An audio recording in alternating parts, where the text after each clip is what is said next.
Estamos ao vivo. Olá, boa tarde. Agora, nessa sessão, nós vamos ter essa palestra sobre a visão geral da pandemia, pelo Dr. Luiz Carlos e pelo Dr. Ernesto Aguilar. Eu passo a palavra para os palestrantes. Bom, boa tarde. Vou começar aqui a introdução, Luiz, se me permite. Claro. Bom, primeiro eu gostaria de agradecer o convite aos organizadores do evento. Falar que é um prazer enorme falar para vocês hoje, para essa audiência. E só vou aproveitar uns minutos só para fazer uma breve introdução, tá, sobre o meu trabalho, e depois passo a palavra para o Luiz, e a gente entra no assunto principal hoje. E Luiz e eu decidimos fazer desse momento que nós temos hoje um momento de discussão, onde a gente pode trocar ideias, a gente pode debater sobre o panorama geral da pandemia até o momento, né, que é uma pandemia ainda corrente, e ter uma perspectiva sobre a biotecnologia, né, o papel da biotecnologia durante todo esse processo, né, desde o começo até as perspectivas futuras para o fim e o que acontecerá depois dessa pandemia. Então, eu sou Ernesto Goulart, eu sou pós-doc no Centro de Estudos sobre Genoma Humano e Células-Tronco da Universidade de São Paulo, farmacêutico e geneticista. Trabalhamos no centro com a parte de bioengenharia, engenharia tecidual e também engenharia gênica. E nós realizamos, curiosamente, bastante trabalho com Zika, que a gente vai comentar um pouco mais para frente, e é um dos motivos da gente estar falando aqui hoje para vocês, apesar de não ser imunologistas e nem virologistas, mas nós dedicamos boa parte aí da nossa formação para entender um pouco do papel da genética do hospedeiro na evolução de doenças infecciosas virais. Luiz, pode falar, se apresentar, acho que eu acabei passando um pouquinho. Não, tudo bem. Pessoal, boa tarde. Também gostaria muito de agradecer o convite dos organizadores, queria agradecer a presença de todos os ouvintes. É um prazer estar aqui com vocês hoje, junto com o Ernesto e toda a equipe, todos vocês. E, bom, o Ernesto apresentou muito bem sobre o ponto de vista da nossa atuação nos desenvolvimentos de projetos e tecnologias no Centro de Pesquisa sobre Genoma Humano e Células-Tronco, né, no IB da USP. Eu também sou pós-doc lá no centro e nossa expertise principal em trabalhos envolvendo tecnologias de células-tronco e engenharia tecidual, né? Então, trabalhamos com reconstrução de tecidos como fígado, pulmão, placenta e vários outros. Mas onde nós da equipe do Genoma da USP, né, onde a gente se enquadra, né, na questão do Covid, por exemplo, né? Qual é o nosso olhar sobre as perspectivas do Covid no Brasil, os impactos desse vírus no mundo e no Brasil, né? Só para vocês terem uma ideia, né? Em 2015, nós começamos, apesar de não sermos virologistas, nós começamos a trabalhar com o vírus Zika, onde a gente começou a explorar e tentar entender, depois do surto de Zika no Brasil, que depois se espalhou mundo afora também, na verdade veio do mundo para o Brasil, né, chegando a acarretar inúmeros casos de desenvolvimento de microcefalia, que é um dos quadros da síndrome congênita de Zika, né, quando as mães, mulheres grávidas, eram infectadas por esse vírus durante a gestação. Então, em alguns casos, causavam alguns dos efeitos, como a microcefalia. Os bebês passavam a não desenvolver o cérebro normalmente e nasciam com o cérebro mal formado.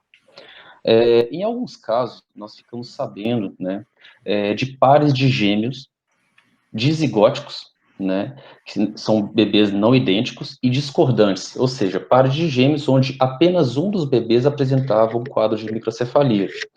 E por que indivíduos tão semelhantes geneticamente apresentavam padrões diferentes, distintos, né? Apesar de não serem clones, padrões tão distintos de sofrer o efeito desse vírus, né? Onde um tinha um não desenvolvimento, um mau desenvolvimento do cérebro, do sistema nervoso central, outros tinham desenvolvimento normal. O nosso olhar junto à equipe do Genoma, né, naquela época, 2015 para cá, se direcionou basicamente para diferenças genéticas. Qual é o efeito do vírus sobre um padrão genético de um indivíduo? Nada melhor do que trabalhar com pares de gêmeos, né, que são geneticamente muito parecidos, e em alguns casos, como esse que eu acabei de citar, passam a apresentar sintomas diferentes, né? Então, a gente começou a entender, a partir de séries de estudos, né, proteômica, estudos de exoma, né, e outros análises genéticas e moleculares, que esses bebês, apesar de geneticamente muito parecidos, apresentavam padrões de expressão de genes e mutações específicas que nos bebês não afetados passavam a ter uma susceptibilidade diminuída ao efeito do Zika, né? E quando surgiu o Covid, né, quando ele chegou no Brasil, que na verdade muitos relatos dizem que foi ali para final de fevereiro, né, existem indícios que chegou muito antes disso, né, mais próximo ao aparecimento dos primeiros casos da China também, e é muito explicável isso, porque o fluxo de voos da China para o Brasil era extremamente alto, o número de voos diários, né, então é factível que esse vírus tenha chegado antes. Nós começamos a tentar entender quais eram os padrões desse vírus, né, o efeito do padrão desse vírus sobre os indivíduos, no caso, nossa população também. Por que a gente está falando isso? Porque indivíduos com idades diferentes e com morbidades diferentes apresentavam comportamentos diferentes ao efeito, expressando efeitos, sintomas mais graves ou mais leves em relação à infecção, né? E hoje o Centro de Pesquisa sobre o Genoma Humano ele tem desenvolvido um projeto muito importante que tem um olhar bem interessante sobre isso. Basicamente, está se fazendo uma comparação de quais as similaridades e quais as diferenças genéticas entre, por exemplo, idosos que apresentaram efeitos muito leves, né, sobre a infecção do Covid, tá? E jovens que a expectativa era de que apresentavam efeitos leves, né, passaram a apresentar efeitos graves, como perda bastante grave na capacidade de respiração, até chegar ao ponto de intubação, né, e até a morte. Então, se você espera, por um lado, idosos sendo mais suscetíveis ao efeito mais drástico do vírus, e jovens sendo menos suscetíveis, mais resistentes, sofrendo menos os efeitos do vírus, o que acontece geneticamente que provê a esses grupos de indivíduos totalmente diferentes em idade e saúde, efeitos contrários? Então, hoje, o Genoma tem desenvolvido projetos nessa linha. Estamos tentando entender, né, assim como fizemos com o Zika, nós percebemos que os indivíduos saudáveis, que não sofriam o efeito do vírus Zika, eles apresentavam modificações no genoma que os conferiam menor suscetibilidade aos efeitos do vírus. E agora nós estamos explorando essa linha com maior força lá no genoma e tentando entender esses padrões de similaridade e diferenças entre esses indivíduos, para entender os porquês das diferenças dos efeitos graves e leves entre diferentes indivíduos da nossa população. Ernesto, se você quiser falar um pouquinho. Vou, não, com certeza. Pessoal, a gente decidiu dividir essa apresentação em alguns blocos, né? O Luiz ele fez uma ótima apresentação contextualizando a nossa expertise nesse cenário, né, de pandemia, né? Mas eu acho que é importante também a gente dar uma breve recapitulada, apesar de o tema estar muito fresco, né? O noticiário só fala sobre Covid, a gente tem bastante informação, mas é importante a gente fazer recapitular um pouco, até para a gente entender a importância e relevância desse contexto e também das outras coisas que a gente quer discutir com vocês hoje, que também seria a questão de diagnóstico, tratamentos e também a parte de vacinas, né? Que a gente quer abordar com vocês hoje.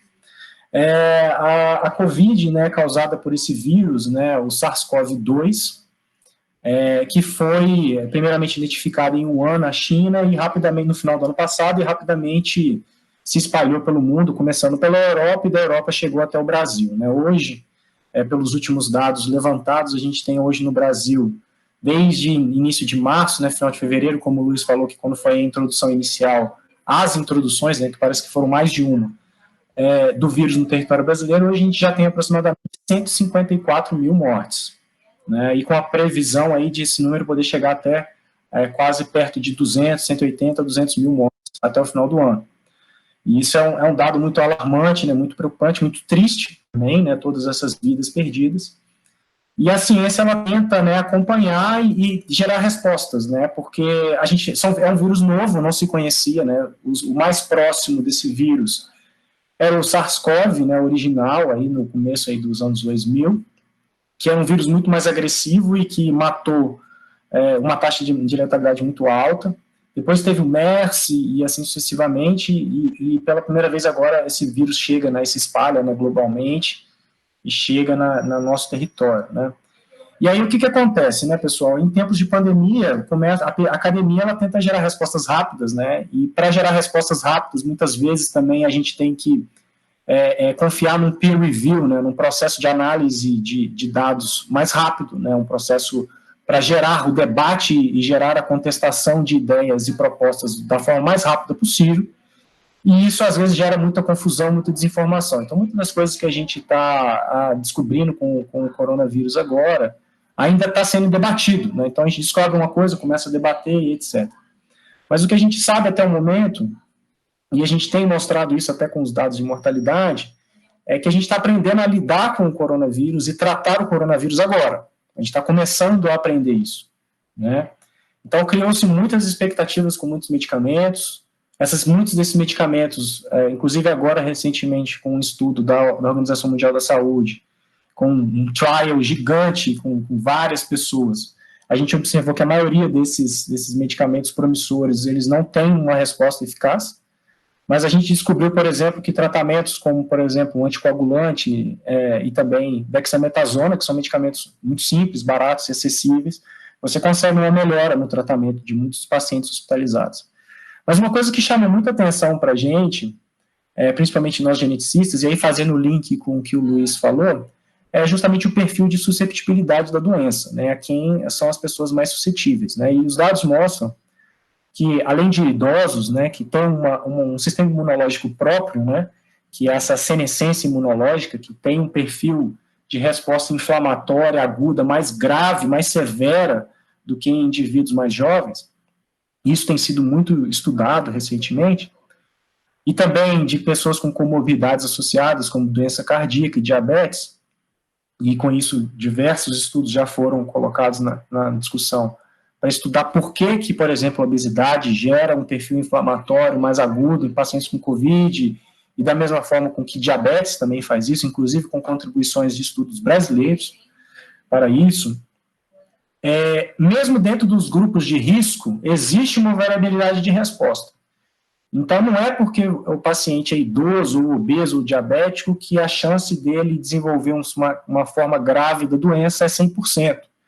Então, o que a gente observa é que existe um papel, e aí entra a nossa especialidade, é um papel da genética do hospedeiro nisso.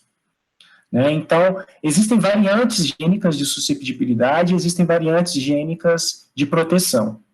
E entender isso, né, como que essas variantes genéticas populacionais elas acontecem, né, qual é o mecanismo que elas geram essa proteção ou susceptibilidade, pode ser um indicativo de uma futura terapia, por exemplo. Né? Então, se eu descubro que essa via é importante para conter o vírus, eu posso desenvolver um medicamento para atuar naquela via. Né? E foi basicamente isso que a gente fez em 2015, 2017 com o Zika vírus. E aí entra justamente essa parte da genética, né, pessoal?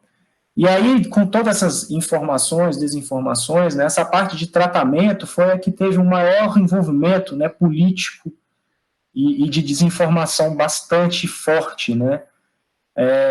Só para explicar para todos, né, como que acontece um desenvolvimento rápido de um fármaco num momento desse de pandemia, né? Investe-se muito numa abordagem, né, que se chama de reposicionamento de fármacos. O que significa isso?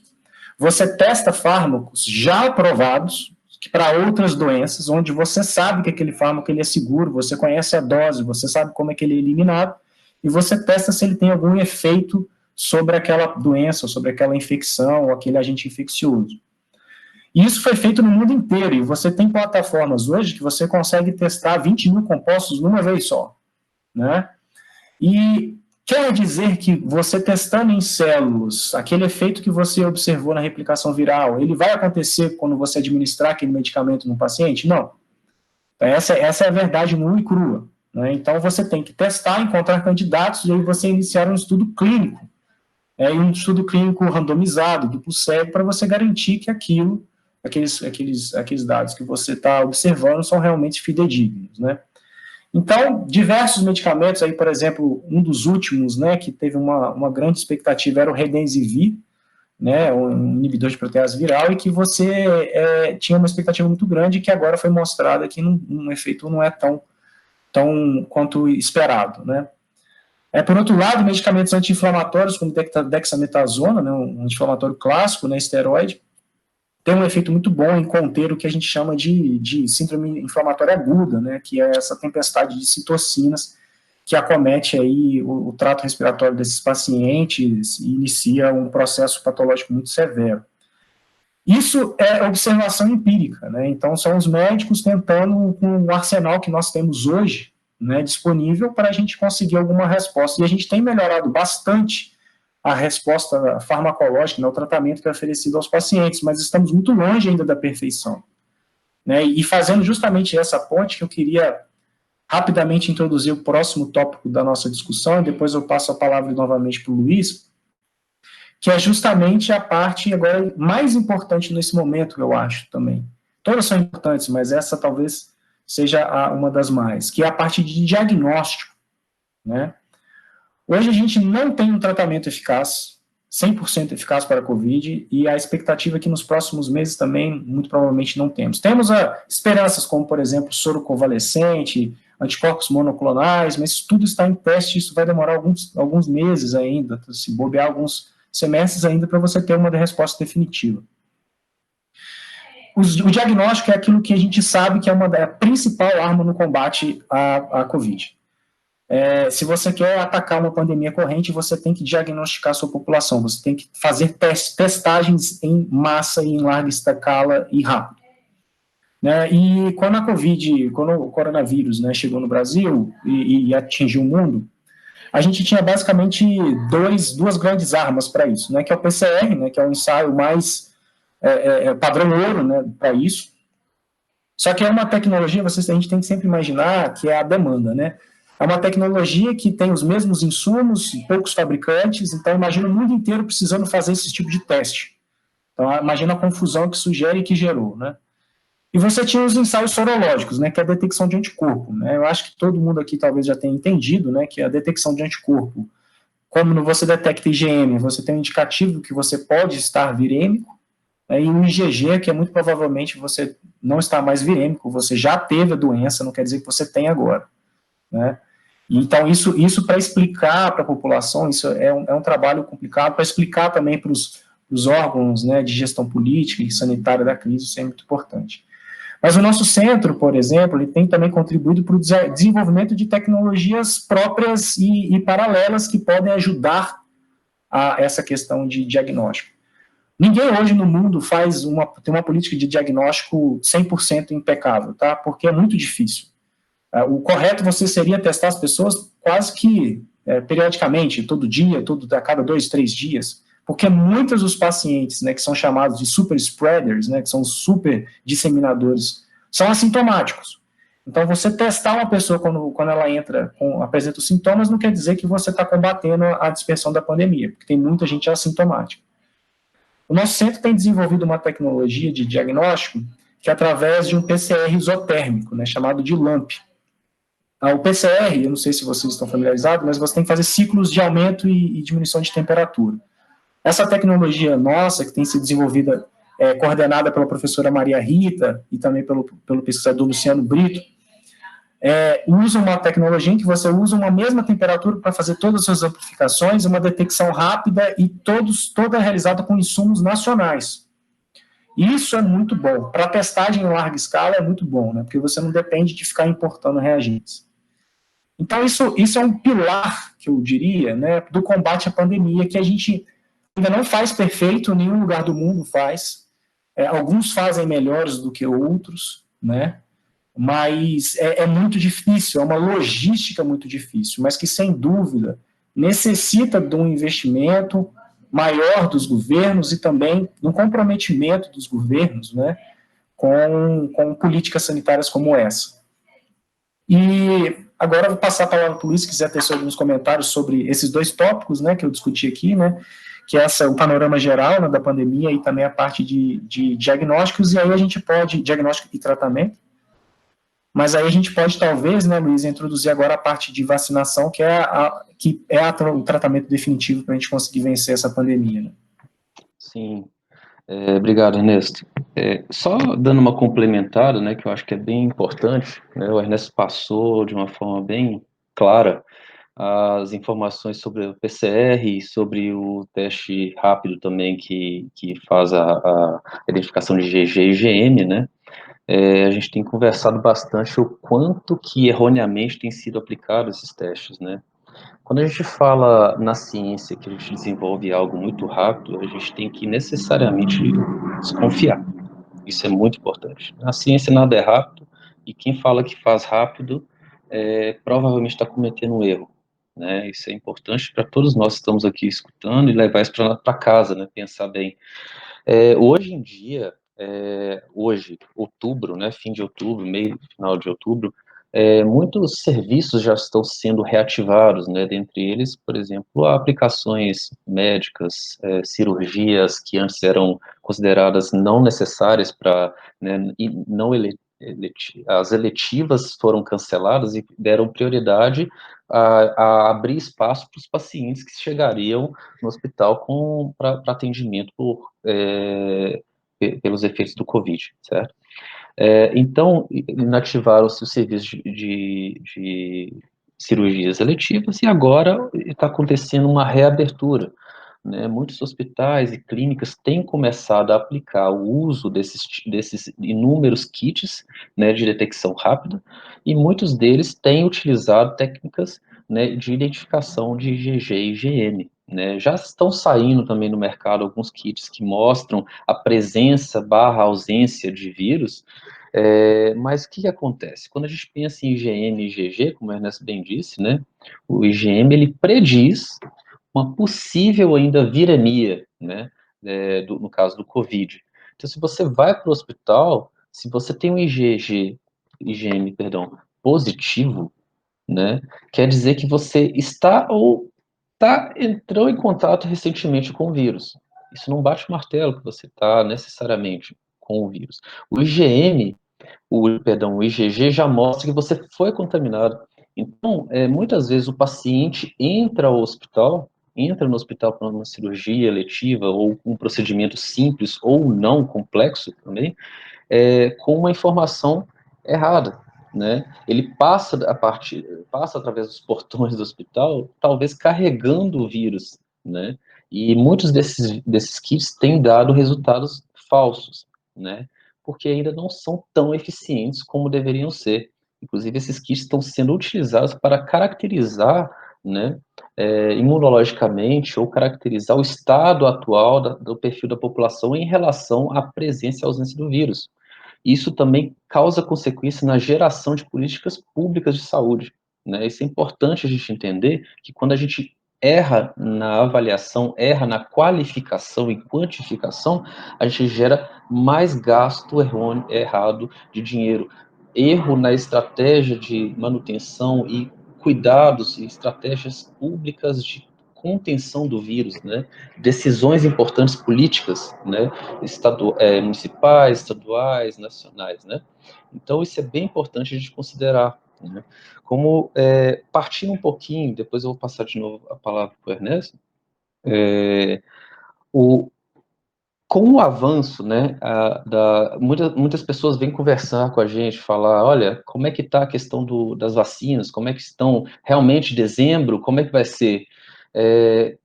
Para vocês já pararam para pensar? Uma vacina que vai chegar no estado de São Paulo, o governo de São Paulo está lutando aí para trazer uma vacina, né, que teoricamente tem cerca de 60% de eficiência, mas vamos falar que ela tem 70% de eficiência, vamos falar que ela tem 75%. Qual o efeito da ineficiência dela na população? Qual o efeito dela, desses resultados nas estratégias de segurança pública? Foi o que eu acabei de falar, né?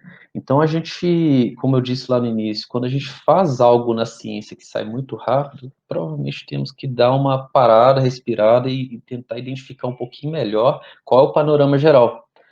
A gente tem que ser um pouco mais cauteloso com relação às informações, entender um pouquinho mais, né? Entender que talvez essa não seja a melhor estratégia, né? Algumas vacinas estão sendo desenvolvidas, alguns testes têm sido feitos, e desses testes que têm sido feitos, alguns têm identificado os problemas, né? Efeitos não desejados, né, em alguns pacientes, o que é bom quando se identifica esses efeitos, né, não desejados nos pacientes, a pesquisa para, o processo não para, o processo paralisa, identifica-se se a causa é efeito se aquele efeito, aquele sintoma é efeito da vacina, e quando decidido que não, ele continua novamente. Então, isso é muito importante para a gente entender que quando um teste clínico é paralisado, ele tem que ser paralisado por segurança, para que ele possa continuar no futuro, né? Se identifica um efeito que a gente não quer de uma vacina, por exemplo, contra o Covid, entende se aquilo é efeito da vacina ou não. Se não for, vale a pena continuar seguindo, que é muito importante. Bom, eu Luiz, vou passar para o Ernesto agora. beleza. Pensei que você já estava passando. Não, eu acho que o Luiz ele tocou num ponto muito importante, que essa dúvida que muitas pessoas estão tendo, né, o público leigo, sobre a segurança, a eficácia de vacinas. Por quê? Porque houve uma influência política muito grande na tomada de decisão disso, né? É um desenvolvimento emergencial, óbvio que mas todas as vacinas que serão aprovadas, que porventura serão aprovadas no Brasil, elas vão passar necessariamente pelo crivo de segurança e eficácia da Anvisa, tá? Então, uma vez, uma vizinha minha me perguntou assim, você vai tomar vacina a chinesa, a russa, qual que você vai tomar? Não, eu vou tomar a que for segura, que a Anvisa falar, se a vacina é segura e é eficaz, se a Anvisa deu esse aval para ela, eu tenho que confiar, entendeu? É claro que as pessoas perguntam também, né, igual o Luiz falou, vai ser em dezembro, vai ser em janeiro? É impossível prever, né? O que a gente pode fazer nesse momento é contar com as projeções que as empresas estão dando, né? Muito provavelmente, as primeiras vacinas aprovadas, né, em fase 3, começam a serem aprovadas no Brasil no final do ano. Mas isso quer dizer que vai começar a vacinar as pessoas no final do ano? Muito provavelmente não, porque entre você aprovar e produzir, comercializar, distribuir e aplicar, você tem um longo caminho ainda, tá? A grande esperança que eu vejo, pelo menos, é que não tem uma só vacina mostrando bons resultados. Você tem pelo menos 3 ou 4 vacinas hoje em fase 3 que estão mostrando resultados bons. E o fato de você ter mais de um fornecedor, isso é excelente, porque para vacinar a população mundial inteira em tempo recorde, uma empresa apenas não vai conseguir fazer isso, né? E você ter opções, você ter várias empresas produzindo produtos que, novamente, certificados pelas agências regulatórias de que são seguros e que são eficazes, isso é um grande alento, né? Se você tivesse apenas uma, aí você depositaria todas as suas esperanças no mesmo cestinho de ovos, né? Então, seria ruim. Então, a questão das vacinas, eu acho que tem uma perspectiva de biotecnologia muito interessante, porque pela primeira vez, né, um desenvolvimento emergencial de vacina vai conseguir, muito provavelmente em tempo recorde, em menos de quase um ano, de surgir um novo patógeno e disseminar e gerar uma pandemia, de você ter uma vacina aprovada. Isso nunca existiu, tá? Isso aí é um tempo recorde, tá? Tem que ir com muita cautela, é claro, né? Por isso que tem os estudos clínicos. Mas o que eu acho mais interessante desse cenário, assim, da perspectiva tecnológica, é que você está, ao mesmo tempo, testando plataformas vacinais distintas, tanto em termos de velocidade de desenvolvimento, segurança e eficácia. Então, você tem hoje vacinas que é de metodologia clássica, né, de inativação viral, que estão sendo desenvolvidas, né, principalmente pelos grupos chineses, que é a vacina, por exemplo, que o Butantan tem, que é uma vacina de vírus inativado. Você tem hoje, agora também, as vacinas produzidas, né, pelos vetores virais, né, adenovírus modificados, que introduzem os peptídeos imunizantes nas células. Você tem agora até vacina, pela primeira vez, vacina de RNA sendo testada em fase 3, que é uma vacina americana, e você tem diferentes outras estratégias vacinais, proteínas imunizantes, todas elas sendo testadas em tempo recorde, né, e rapidamente. Então, agora você tem diversas estratégias sendo colocadas no mesmo parâmetro de análise e mesma forma de competição. E isso possibilita a gente a entender qual que é a estratégia vacinal mais eficaz, mais eficiente, mais rápida de ser desenvolvida. Por quê? Por que a gente precisa pensar nessa perspectiva? Pode ser que o coronavírus não vai ser a única pandemia que vai surgir nos próximos 10 anos, pode surgir outras pandemias, principalmente se a gente não mudar os hábitos que geraram, né, os hábitos e as nossas políticas de segurança pública que geraram essa pandemia. Se a gente não mudar nada, pode ser que surjam outros, né? Existem vários hotspots de novas pandemias no mundo, inclusive o Brasil tem um hotspot de pandemia justamente por esse contato muito próximo com ambientes selvagens, né, que possibilita essa transmissão entre vírus de diferentes espécies. Então, se a gente não aprender nada, muito provavelmente isso pode acontecer de novo, né? E a gente testar quais são as plataformas vacinais mais interessantes, as tecnologias mais promissoras, que demonstram segurança ou não, isso é muito importante. Isso mostra também o papel e a necessidade de se investir em biotecnologia como política pública, né?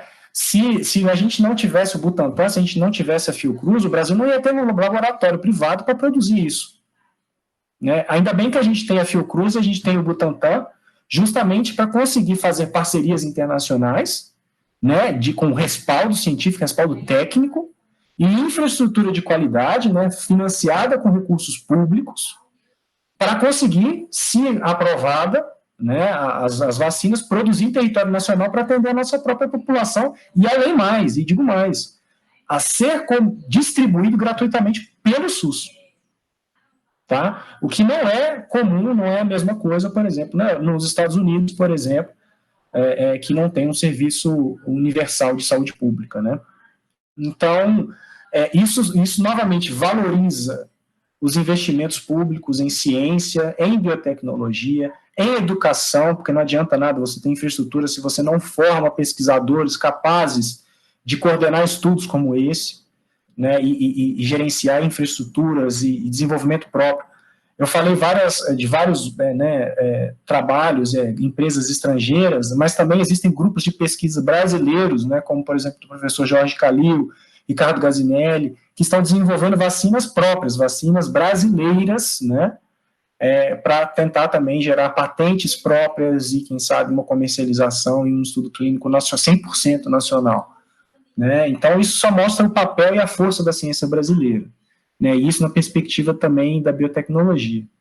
E por último, né, nessa minha fala, eu gostaria também de parabenizar também toda a infraestrutura de ciência brasileira, né, pelo esforço que fez, não só para gerar respostas rápidas, respostas científicas rápidas para esse agente novo, porque isso tudo é novo, né, mas também de colaborar imensamente em realizar os diagnósticos de PCR, né? Você tem, por exemplo, hoje em Minas Gerais, o UFMG realizando boa parte da testagem do estado de Minas Gerais. Você tem um grupo, né, em São Paulo prestando um apoio significativo aos laboratórios para fazer testagem.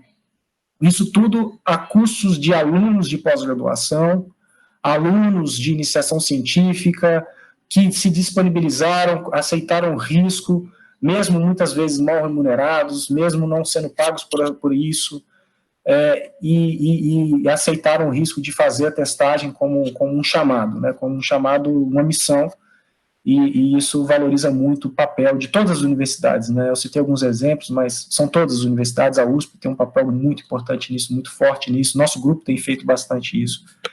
Então, isso só mostra, e em momentos como esse também, né, e também que às vezes a política não colabora muito, né? Quando você politiza muito esses assuntos, normalmente isso vira uma distopia, né, vira uma bandeira, quando na verdade só existe uma bandeira, né, que é a ciência, que é a razão, que é o fato concreto. Não pode ter uma opinião, uma filosofia que interfira sobre a visão daquele fato.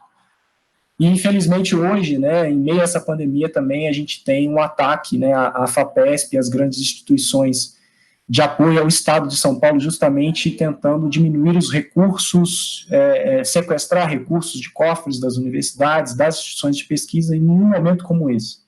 Em um momento em que a gente deveria investir mais, que a gente deveria valorizar mais o papel da ciência brasileira, e infelizmente o governo do estado agora começou um ataque totalmente contraproducente a essa minha visão, a essa minha interpretação.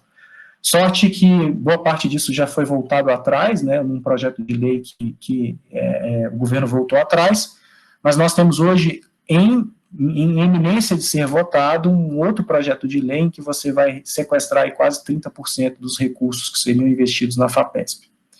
Se já era difícil com a FAPESP, imagina tirando 30% dos recursos da FAPESP, como é que seria esse momento, né? Então, é isso, Luiz, eu volto a palavra para você. Obrigado. Só para finalizar, né, eu gosto sempre de discutir quando a gente vai falar alguma coisa sobre isso. A gente tem batido muito na tecla de algo que é muito importante, né?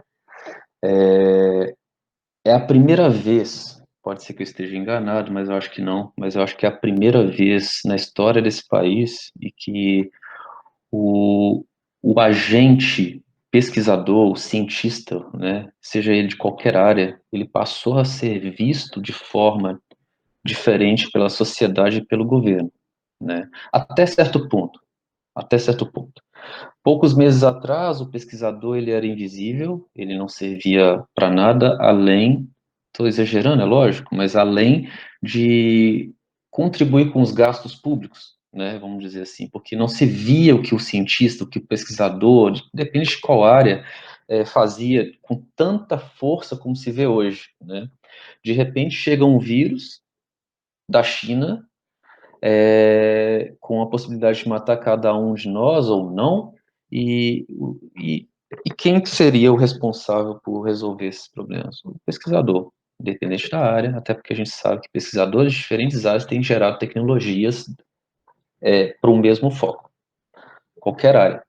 Então, é a primeira vez na história desse país que o pesquisador ele passa a ser visto como um agente, né, um agente ativo da sociedade, né, o pesquisador brasileiro, por sorte, estava no Brasil, né, por sorte eles ainda estão no Brasil, nós estamos no Brasil, porque estamos criando alternativas para resolver problemas que, pelo fato de passarmos despercebidos por tantos anos, né, tanto pela sociedade em geral, quanto pelo governo, né, tanto que o Ernesto acabou de discutir o quanto ainda falta investimento, né, na, no desenvolvimento de tecnologia, da ciência, tecnologia do país, né?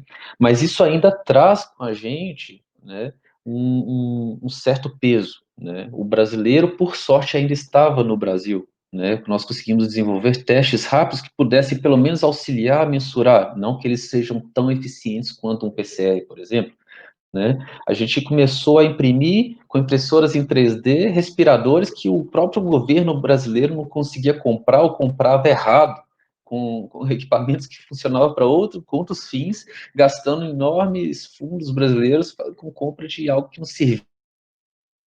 Os pesquisadores chegaram a imprimir, né, copiar os modelos, imprimir em 3D e pronto, servindo equipamentos para aqueles que estavam precisando no hospital, né? E a gente não sabe se vai ser a gente, se não vai ser. Então, é uma questão bastante importante, né? O brasileiro, o pesquisador brasileiro, por sorte, estava no Brasil e começou a criar novas alternativas para que suprisse, né, toda pelo menos em parte, alguma demanda que essa entrada do vírus no nosso país nos gerou, né? Eu digo em relação a desenvolvimento, tentativas de desenvolvimento de novos medicamentos, formas de teste, tentativas de desenvolvimento de novas vacinas, tentativas de desenvolvimento de novos equipamentos para auxílio médico, desenvolvimento de formas de logística de entrega e busca de amostras, isso tudo, eu estou falando ciência em todas as áreas, né? Então, isso no Brasil tem acontecido agora, diferente de que a nível mundial, as guerras mundiais, na Guerra Fria e outros eventos, os pesquisadores também foram enxergados como membros ativos, como membros importantes. Talvez não para o mesmo objetivo, né, com objetivos diferentes, em outras ocasiões com objetivos semelhantes com os de hoje. Mas no Brasil, começou-se a mudar um pouco a perspectiva e o olhar da sociedade em geral e do governo em geral sobre os pesquisadores, né? Então, esse é o momento. O dinheiro que começou a ser destinado à pesquisa e desenvolvimento de novas tecnologias voltado para essa área começou a aumentar, né? Começou a vir capital estrangeiro para incentivar também, né, o desenvolvimento dessas tecnologias aqui em território nacional. E o governo começou, então, a dar indícios de que ele começava a enxergar a pesquisa e a ciência e a educação como algo importante, que é o que deve ser feito, né? Mas, infelizmente, como o Ernesto falou, quando a gente começa a pegar uma esperança, o governo começa a anunciar. Então, agora, o agente mais ativo do país, que é a FAPESP, que é a Fundação de Amparo à Pesquisa do Estado de São Paulo, que cada estado tem o seu, mas a FAPESP passou a ser alvo, né, de candidato a ter a diminuição de verba. Então, imagina, ainda há muito que se aprender, né? E é papel de cada um de nós aqui mudarmos isso, mostrar o que a gente faz, porque é só assim que a gente começa a dar importância ao que fazemos, né? Mas o caminho é esse, o caminho está trilhado, já existem formas de se resolver essas questões, e finalmente os pesquisadores e os profissionais estão se unindo novamente e vamos conseguir. Ótimo, Luiz. Eu acho que a gente está chegando no final do nosso tempo. Eu vou perguntar aos administradores aqui se gostariam de abrir para perguntas, se a gente tem tempo, como é que tá. Estamos à disposição de vocês. Sim, agora eu passo a palavra para a Ana, que vai ler as perguntas. Oi, boa tarde. Eu coletei algumas perguntas aqui no YouTube e eu vou começar com a primeira. Existem muitos estudos sobre proteínas do SARS-CoV de 2011, até mesmo sobre possíveis vacinas. Qual a opinião de vocês de por que esses estudos não foram levados adiante? Eu perdi um pouquinho, cortou para mim. O começo da pergunta era sobre qual?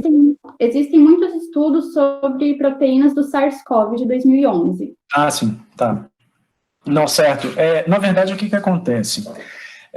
O SARS-CoV, que hoje é chamado de SARS-CoV-1, né, mas que até então era SARS-CoV, ele foi uma epidemia que não se tornou uma pandemia. Isso quer dizer isso? Por ter uma virulência muito alta, uma taxa de mortalidade muito mais alta do que o SARS-CoV-2, ele não se conseguia se disseminar muito. E logo no começo, nos primeiros meses do surto, né, de SARS-CoV-1, o governo chinês identificou, e alguns países ali que conseguiram atingir uma taxa de disseminação significativa, que você fazendo um lockdown em hospitais, os principais centros de disseminação, você conseguia conter a transmissão. E o que acontece? Para você testar vacinas, e aí é um dilema muito delicado, né, que é complicado de se resolver, e que não tem uma resposta muito simples. Para você testar vacina, você precisa ter uma epidemia, você precisa ter uma epidemia não, você precisa ter um foco de doença ativo. Você não consegue testar vacina se você não tiver gente se contaminando. Porque você precisa comparar se as pessoas que administraram a vacina contraíram menos a doença do que as que não receberam a vacina, entende? Então, como não houve uma disseminação grande, né, e na verdade a epidemia do SARS-CoV foi contida rapidamente, o SARS-CoV-1, você não conseguiu efetivamente nem testar em fase 3 as vacinas que estavam sendo desenvolvidas para o SARS-CoV-1. Então, por exemplo, por que as chinesas, as biotech chinesas, começaram na frente? Porque elas já sabiam como produzir o vírus por causa do SARS-CoV-1, que é muito parecido. Então, muito por isso, e também pelo investimento chinês e etc., que você já tinha esse conhecimento tecnológico na China. Só que você não conseguia testar porque você não teve mais, a epidemia parou. E isso explica também, pessoal, muito por que tem muita empresa internacional vindo testar vacina no Brasil. São dois motivos por causa disso. O primeiro é porque a gente tem uma epidemia corrente, né? A gente tem muitos casos. Né? O vírus está em disseminação alta ainda no país. Olha pelas taxas de mortalidade, né? Médias, né? Por população, por 100 mil habitantes. É alto. Então, precisa disso e você precisa ter uma infraestrutura hospitalar de qualidade que o Brasil tem. Então, muito por isso que o Brasil está recebendo bastante desses estudos clínicos. Obrigada. A segunda pergunta é, vocês têm ideia de genes de resistência ou de grupos de pesquisas investigando isso? Como esse tipo de estudo seria realizado? Sim. Então, foi como a gente tinha comentado antes, né? Mais ou menos nessa linha.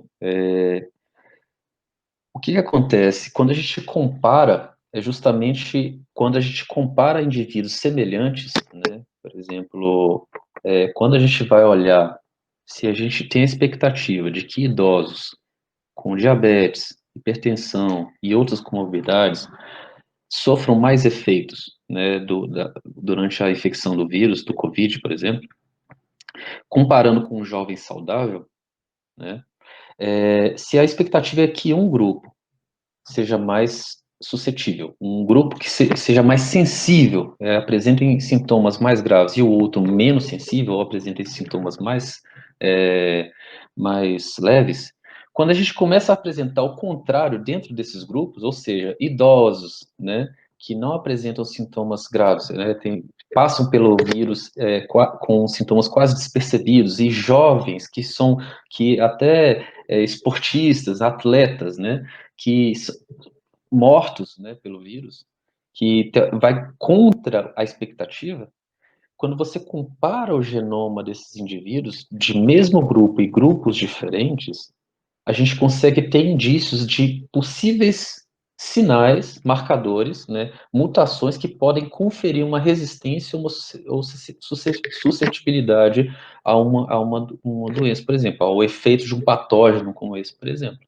Né? Então, vai mais ou menos nessa linha, mais ou menos a linha que a gente também fez com o Zika, né, a partir de 2015, né, tentamos entender por que os gêmeos, ou seja, irmãos com um genoma muito semelhantes, né, eles eram dizigóticos, não eram clones, né, idênticos, eles eram dizigóticos, mas um apresentava microcefalia e outro não.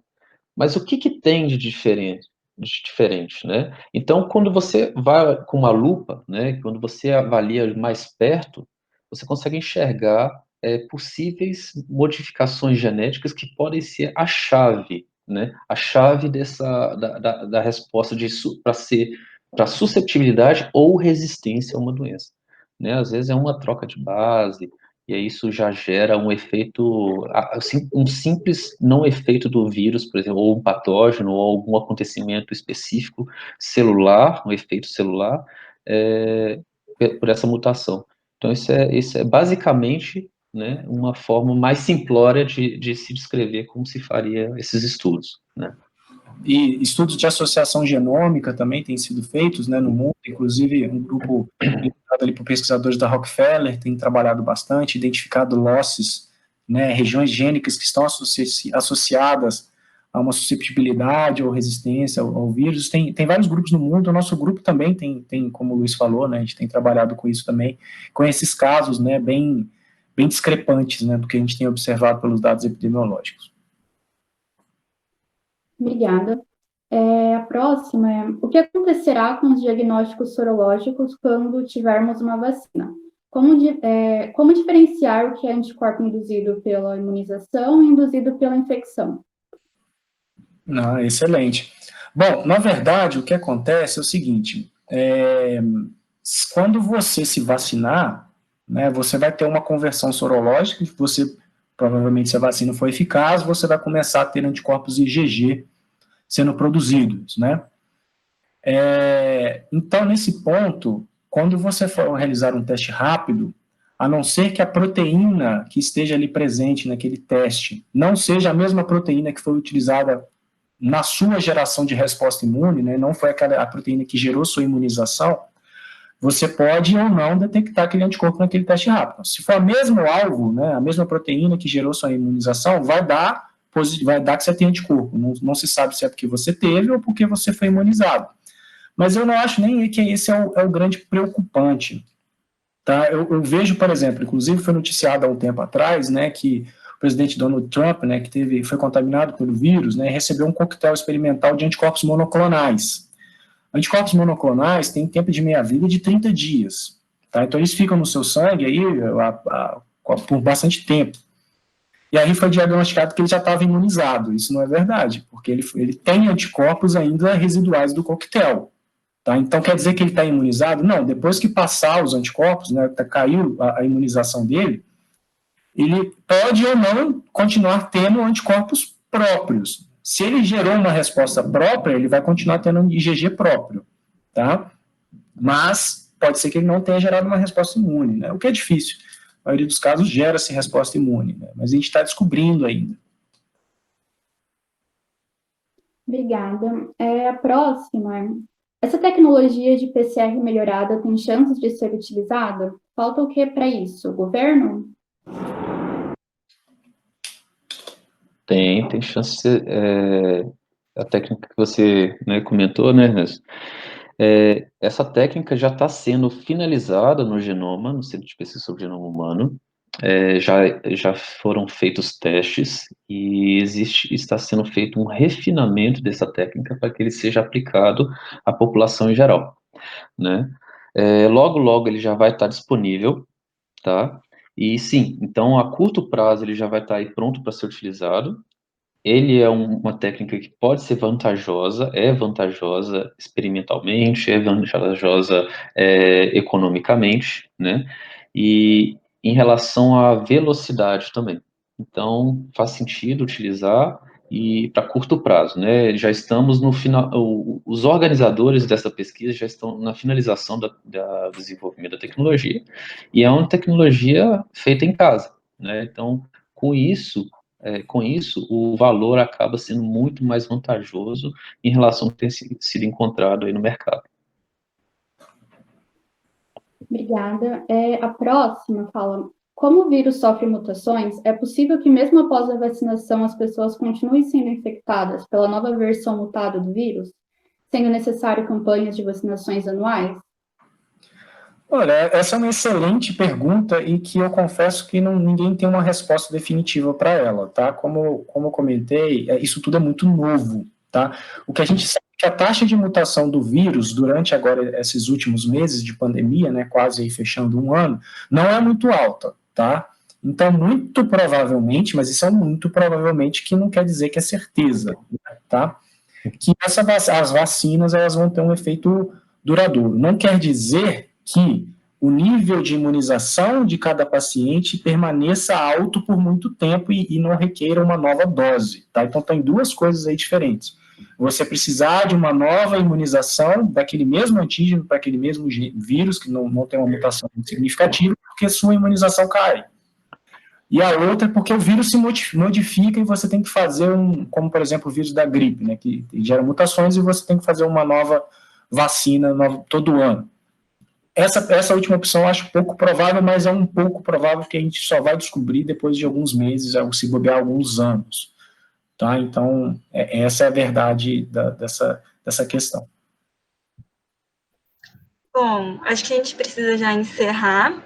Eu queria agradecer o Ernesto e o Luiz pela participação aqui no evento. Muito obrigada. Obrigado a vocês. Um prazer. Muito obrigado a vocês pela oportunidade. Espero que tenham gostado.